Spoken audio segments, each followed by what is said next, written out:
రచ్చబండ కార్యక్రమే రైతులకు BJP TRS కలిసి ఆడుతున్న నాటకంలో రైతులను పావులుగా మార్చి బలి తీసుకుంటున్నారు. ఈ విషయాన్ని వివరిస్తాము. అదేవిధంగా ప్రజలు ఎన్నుకున్న ప్రభుత్వం, రైతులు ఎన్నుకున్న ప్రభుత్వం రైతుల ఆదాయాన్ని రెండింతలు చేస్తా అన్న మోడీ పండించిన పంట కొనకపోతే ప్రశ్నించాల్సిన కేసీఆర్ మోడీ తరఫున దళారిగా మారి కేంద్రము వరి ధాన్యం కొననంటుంది కాబట్టి మీరు వేయొద్దు అంటారు. దానికి ముఖ్యమంత్రి కావాలన్నా? బ్రోకర్ చాలు, ఎవడైనా బజార్లో ఉండే దళారీ చాలు, బ్రోకర్ చాలు. కేంద్ర ప్రభుత్వం చెప్పింది చెప్పడానికి ముఖ్యమంత్రి ఎందుకు?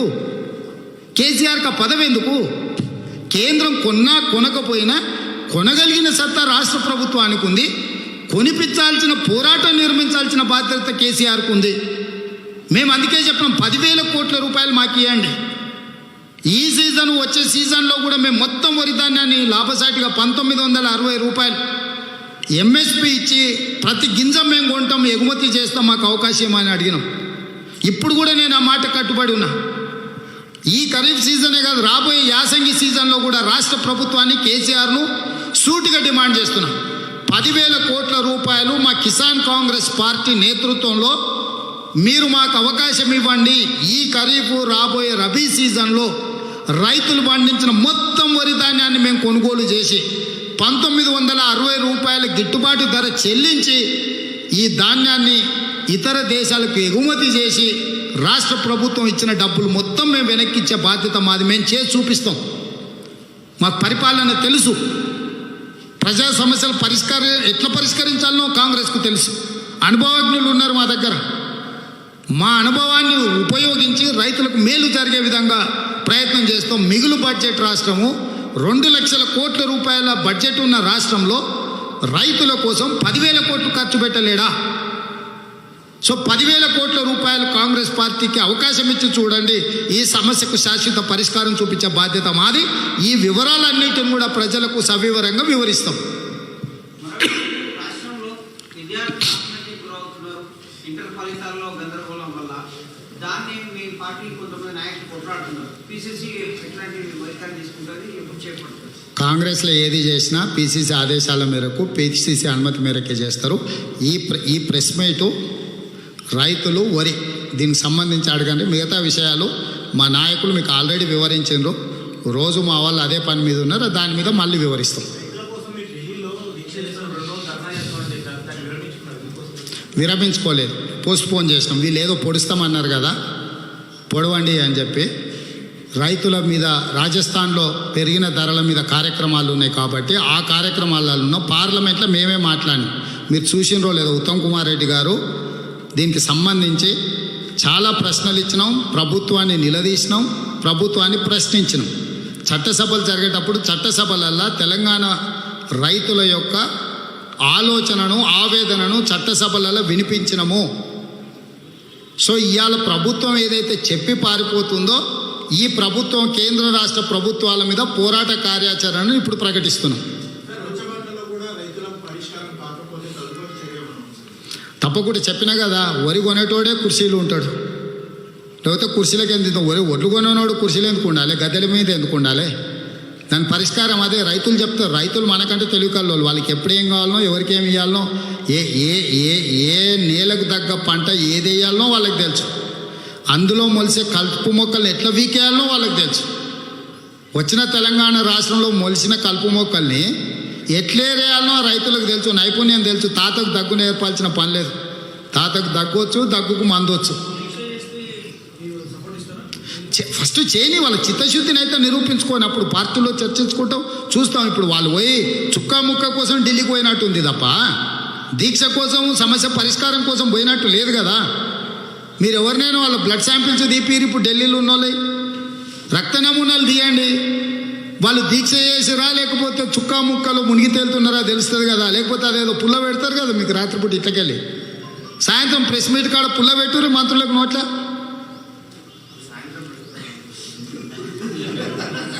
మీరు పెట్టుర్రు సాయంత్రం 4కి 5కి పెడుతున్నారు కదా. ఇప్పుడు కూడా పెట్టే ఉంటారు కదా.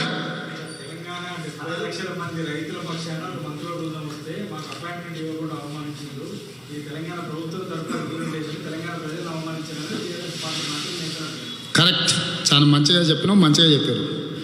ఏమాత్రం సిగ్గున్న అవమానించిందని సీము నెత్తురు ఉంటే మానవచనం ఎత్తుతే ఎంబడే జంతర్ మంతర్లో ఆమర నిరాహార దీక్ష కూర్చోవాలి. ఇంత అవమానించిన కుక్కల కంటే హీనంగా చూసినా వీళ్ళు మనుషులే కాదు, గాడిదలు, పందులు, నీచులు అని ముఖం మీద ఊంచిన ఇంకా సిగ్గు లేకుండా తెలంగాణ భవన్లో మంచిగా చుక్కా ముక్కలో మునిగి తేలుతురేంది?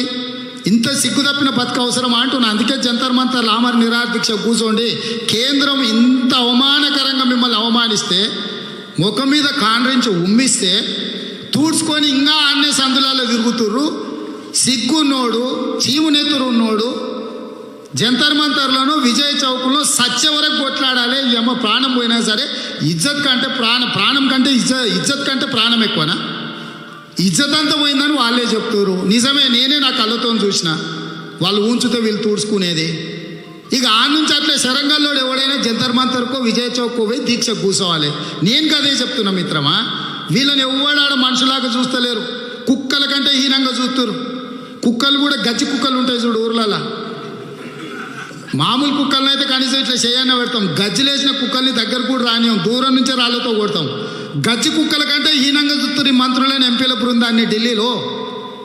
ఈ సిగ్గులేని బతికెందుకు అంటున్న వాళ్ళకు శరం తప్పిపోయారు. జంతర్ మంతర్లోనూ విజయ్ చౌక్లోనూ ఆమరణ నిరాహార దీక్ష కూర్చోవడం ద్వారా తెలంగాణ పరువు కొంతైనా నిలబడుతుంది. కూర్చోండి అని అడుగుతున్నా. అంతే, మీరు చెప్పింది నేను చెప్పింది రెండు ఒకటే.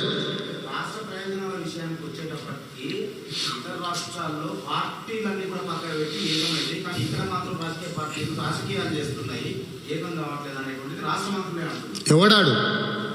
వాడు ప్రతిపక్షమే లేదు, ఎవరితో మాట్లాడని అన్నాడు కదా సన్నాసుడు. 8 ఏళ్ల నుంచి ఎన్నడన్నా ఏదైనా విషయంలో సచివాలయంలోనో ముఖ్యమంత్రి కార్యాలయంలోనో అన్ని పక్షాలను ఎప్పుడైనా పిలిచి మాట్లాడిండా? ఎప్పుడైనా చెప్పిండా? నీకు మోడీకి పంపకాలలో తేడా వస్తే మేము కనిపించినామా? నువ్వు అడగకపోయినా పార్లమెంట్లో మేమే కదా అడిగింది. వరి ధాన్యం మీద ఎట్లా కొనవా అని తమాజ్ చేస్తున్నావు అని అడిగింది మేమే కదా, నువ్వు కాదు కదా. మేం కదా కొట్లాడింది. సో నీకు సిగ్గు లేదు. ఈరోజు ఇట్లా మాట్లాడుతావు, రేపు అట్లా మాట్లాడుతావు. నీలాగా సిగ్గు తప్పాలంటే మాతో నేడైద్ది. పార్లమెంట్లో ప్రశ్నించింది మేము, జవాబు రాబట్టింది మేము, నిలదీసింది మేము కేంద్ర ప్రభుత్వాన్ని. మీరెక్కడ మాట్లాడినరు? పార్లమెంటు జరిగేటప్పుడేమో ఢిల్లీలో ఉన్నామంటేనో గల్లీలో ఉన్నామన్నారు. గల్లీలో ఉండాల్సిన టైంలో ఇప్పుడు ఢిల్లీకి వచ్చారు.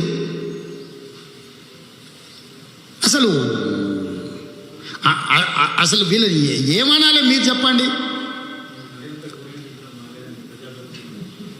వాళ్ళకి అట్లా కూడా సిగ్గు లేదు. మిత్రమా, నువ్వు ఇట్లగిన అనుకుంటున్నావు, నువ్వు ఇవన్నీ తీసుకొని పోయి ఇంపి కనీసం ఒక్క రవ్వంతనన్నా సిగ్గుపడ్డాటో లేకపోతే వాళ్ళ వ్యవహార శైలి మార్చుకుంటారేమో చూడు. పోయి వినిపించి చూడు. ఓ ఇట్లాడిపోచ్చాడినో ఇదో పెద్ద లెక్కన అంటారు. నువ్వు కావాలంటే తీసుకోపోయి వినిపించి చూడు. గిదేందుకు ఇదో మాకు లెక్కన అంటారో లేదో చూడు. రోజు కేసీఆర్ తిట్టే తిట్ల ముందలు ఇదేం పెద్ద లెక్కన అని. కేసీఆర్ వీళ్ళని ఎట్లా తిడతాడో నువ్వు ఎప్పుడన్నా చూసే ఉంటావు కదా. నువ్వు సీనియర్ జర్నలిస్టే కదా. వాళ్ళని చేయమని ఒత్తిడి చేస్తున్నాం. ఇప్పుడు రచ్చబండ అందుకే ఎర్రవల్లిలో పెట్టినాం. ఇప్పుడు ఎర్రవల్లి కార్యక్రమం అదే దీక్ష మేము ఆల్రెడీ చేసినాం. నువ్వు మర్చిపోయినట్టున్నావు, సెలవులు ఉన్నట్టున్నావు. ధర్నా చౌక్లో 2 రోజులు ఆల్రెడీ వరి దీక్షనే చేసింది. అదే చేస్తాం అంటే చేసిన దాన్ని కొంచెం ముందుకు తీసుకెళ్ళు మిత్రం. నువ్వు అది మర్చిపోయి మళ్ళీ చేస్తారా లేదా అని అడగకు. ధన్యవాదాలు. హాయ్ ఫ్రెండ్స్, మా టుడే టుమారో యూట్యూబ్ ఛానల్ చూస్తున్నందుకు చాలా థ్యాంక్స్. మరిన్ని లేటెస్ట్ వీడియోస్ కోసం వెంటనే సబ్స్క్రైబ్ చేయండి. అలాగే ఈ బెల్ని కూడా రింగ్ చేసేయండి. మా నోటిఫికేషన్స్ అన్ని మీ మొబైల్లో వస్తాయి. అలాగే మా వీడియోస్ మీకు నచ్చితే లైక్ చేయండి, షేర్ చేయండి, నచ్చకపోతే కామెంట్ చేయండి.